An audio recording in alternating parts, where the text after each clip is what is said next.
Ama şunda bir vaziyette hem de Xitay iki taraftan şunda bütün peskashlikini qilyapti. Özünün şuncha ola jinoyatlari o'tkazilayotgan, hatto Ürümçide xalqaro terrorlikqa qarshi nurg'un arab davlatlari u buni yig'in echayotgan vaqtlarda shu diyorlarda millionlarcha xalqimiz eng vahshiy terrorlikqa uchrayotgan bir tuproqning ustida terrorlikqa qarshi turish xalqaro deb yig'in achalaydi buni sizlar. Ama shunda bir davrda chet elda bo'libmi Turkiyadek bir türklük, millatchilik, bu yerda bir vatanparvarlik, vatan muhabbati bundaq köp sözlendiğin bir yerdi. Yani şu manqurtlaşıp ketken numussizlar.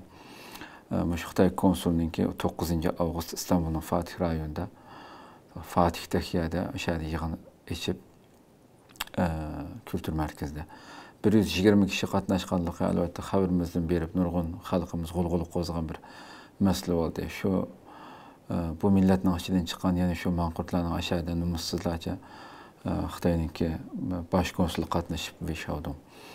Bir yerda söz qilib, tuqqan yo'qlashga tashkillash, vatan gapirib, yoshlar saloni qurish. Hatto Xitoy mashlarning bolalarga Xitoy tili ko'rsatib berish, bularni deyishibdi. Bu numussizlik hamda mana İstanbuldagi yerda yuz beryapti. Bu manqurtlar hijil bo'lmasdan shunchalar inson yashayotgan yerda, ya'ni shu suratning chiqishiga, videolarni ko'rsangiz, ko'rgansiz balkim. İnsan içimde hem de bulanın halıqa. Bu vaqtim bir ishga gap qilsa deb o'ylayman endi. Xitoy keyingi yillarda shu Sharq Turkiston haqida nihoyatda keng ko'lamda bir tashviqot qildi va qilyotdi. Nurg'un odamlarni so'zlayotdi. Xalqaro tanilgan YouTuberlarni gap qilib. Shuningga hozirgi bir ahvolda Xitayning zulüm siyasetinden Şarkı Türkistan'da yaşanılan zulümün bo'lmaganligini, gumon bo'lganligini, bu tamamen G'arb devletlerininki g'ayri niyat bilan o'tirib qo'ygan sapsatda bo'lganligini jakarlab kelyapti. Buni Xitoy o'zima deyapti. Xitoyga yaqin bo'lgan odamlarmi, YouTuberlarmi, jurnalistlar, şu akademisyenler, nakşçılar, oyuncular hepsi bu gapni deyishga başladı.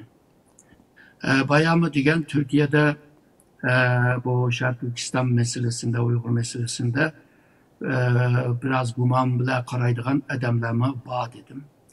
Shuningga bu Xitoy shu 2022'dan keyin o'ziga bo'lgan xalqarodan kelgan bisimni yumshattı ve bunu yo'qotishga tirishayotdi. Yani Şarkı Türkistan'da hiçbir zulüm bo'lmagan, chet eldagi Xitoyga qarshi chiqqan gruplar, devletler ve bölgünçiler bularning chiqargan yo'qolan gaplar degan yerga akyapti. Shuningga Xitoy shunday bir vaziyatda, shunday bir sharoitda bundan keyin o'zini texnik tashviq qilish uchun nurg'un yerlarda faoliyatlarni boshlab ketdi. Bo'libmi Yevropaning ba'zi devletlarda bu texmi aniq ko'ngli bo'ldi. Undan keyin bu ba'zi Yevropa devletlarida Xitoyga berish vizasiz qildi. Hamda 2 hafta, 1 hafta, 1 oy degandek. Nurg'un Uyg'urlarga berib kelyapti. Bu vasitasi bilan Şarkı Türkistan'da bir zulüm yok. Chet eldagi Uyg'urlarni rahat berib, rahat kelyapti deganni ko'rsatmoqchi. Buni ko'rsatib turib, bayağı degandek, yani Şarkı Türkistan'da zulüm yo'qdi, hammasi uyduruqdi, hammasi yolg'ondi degan yerga akelmoqchi. Shuningga bu Xitoylar har fursatni qochirmayotdi. O'ziga bo'lgan ishonchligini kuchlantiryapti. Neticede her qanday bir sharoitlarda kuchli hokimiyatga beqindigan insonlar baribir bo'ladi. Bu Uyg'urlarning ishida nima bo'lishi mumkin? Tarixda bunda ahvollar bo'lgan. Zozongtang besib kelsa, Zozongtang o'zi kamida qo'yadi, ko'mutani Liu Jingtang keldi. Aksu'ga kelgen çağda açlık yok, kim kiyecek yok, kışkırıvatıdı, tonlap, kandak mı kılamız dese bir Uygur Liu Jingtang'a şu Yakup Ekmen'ki Aksu'da tıkıp koygan bir açlık ambarı vardı. Ona köstü koydu. Onu köstetkenden keyin Aksu'dan ondan keyin Qashqarga texima asan besip bademdi. Misal bunda misallar bek köp go hamda tarixte. Şununla bu bir millet eğer de bir anını yoktu koygan takdirde Xitay bilan birlikte hamkorlik qiladigan Uyg'urlarning soni ko'payish bu bekla nim emas, yani hayron qolgudek bir narsa emas. Çünkü anını yo'qotding hamda. Shu. Şununla bu teşkilatlar texima tirishmak lazım. Yani Xitay bilan Uyg'urlarni talashish hareketlerini başlash lazım yani. Hazır Şarkı Türkistan'da Xitaycı bildiğin Uygurlar köpeği vardı. Biz bu vaxtıda belki Xitayda, Şarkı Türkistan'da Xitaycı bildiğin Uygurlar belki %5'tir belki ya da 10. Hazır onun tətir olub qaldı. Boluvadı değil mi de? Doğru. Çoğu annesi, nevrisi bile diyalog kuramaydıgan halı kelivadı. Hem de değil. Bunundaki Xitaycı bildiğin Uygurlar köpeğiydi o. Uygurca bildiğinler azıydı. Bunda bir peytte Şarkı Türkistan teşkilatlar neymiş kılış lazım. Anı tosyanmıgan karganda Şarkı Türkistan'ın içindeki o Yesli'den üniversiteye o talim terbiyen tosyanmıgan karganda sana bir neslen oylaş lazım şimdi ama. Yani ulanınki ruhuna kazanış, ulanın enine kazanış, milli ruhuna kazanış için sen neymiş kılmak lazım. Diyendek meseleler gün tertipke kemidi var mı? Gün tertipke ekiliş lazım. Doktor, müşahedem doktor amca.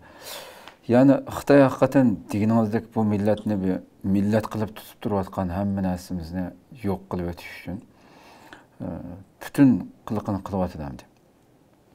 Bu milletni hech bo'lmasa shu millet sifatida saqlab qolish uchun bo'lsin. Masalan, Xitoyning ijro qilayotgani va hammasi xalqarodagi nurg'un qonunlarga uchuq zid narsalardi.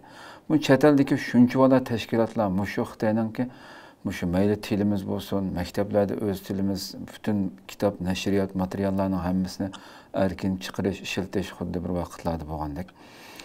Mushni qo'lga keltirish uchun bo'lsa-mu, xalqarodan besim qilish uchun Xitoyga bir harakat qilish imkoniyati yo'qmi? Chunki bu cheklanmasa, bu to'xtatilmasa, siz degandek yani yaqin kelgusida bu millatni millat qilib tutib turayotgan narsaning hammasidan ayrilsak, sirtdagi tashkilotlar hammasi aniq bir narsani talab qilmasdan hammasi shu butun umumiy shaklda menda zulm qilyapti degan shaklda faoliyat elib borsa, Xitoy qildig'ini qilyapti hamda. O qanday to'sib qilish mumkin yani Xitoyning bu jinoyatlarni hamda? Bunu teşkilatınki adamları oturup bunu ciddi oylaş lazım. Yok olan kuruk neslerle uğraşıp sokuşup kılması lazım. Sen cidel çıkarsan Xitay aşını fırsat bilip oyuntadır seni. Sen kançılık ittifaklık olsan Xitay aşınçılık oyuntamaydı. Hem de netice alamaydıgan mesele işlerle çoğunmaydı. Mavu milletini qo'g'dab qilish, milletninki kimligini qo'g'dab qilish ishni zarur bir ish deb ko'rish lozim. Ashning qarta yeni bir siyoset ilib berish lozim.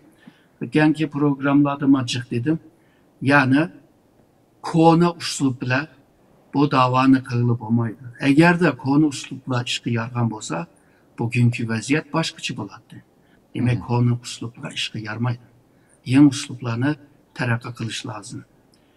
Uslub o'zgarishi uchun başta mingning o'zi o'zgarish lazım.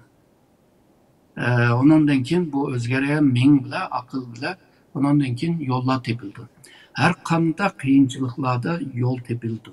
Ama aql bilan bo'ladi bu. Yolg'izlar hissiyot bilan, yolg'izlar varang churun bilan bu ishni ilib berish bek qiyin. Xo'sh.